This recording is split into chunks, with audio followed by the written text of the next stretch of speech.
Pinagising ko na rin maglagay ng camera sa Chino Rosa Santo. Parang mag-i-hit.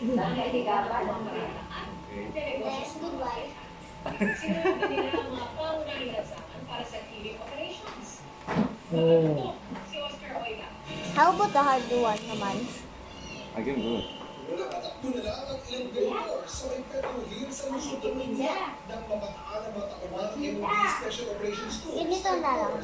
na nag-ooperate sa lugar. Ang mga vendor kasi sa bangketa na ipresto ang kanilang mga paninda.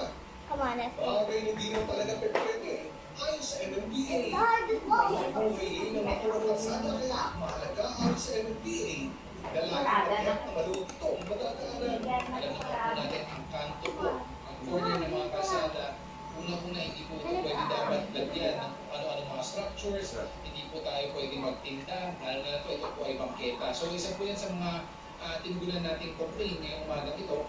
Sa Mayo at Avenue naman, nakikita na maray na nagpaparada sa mga bangketa. And then, Kung tutusin, may mga designated parking slots naman sa lugar. Pero meron pa rin daw talagang nakakaas na basta na lang bumarada kung saan-saan. Nang muli namang balikan ang Tramos Street sa may Pasay, inabutan ng MMDA ng mga illegal na nakaharap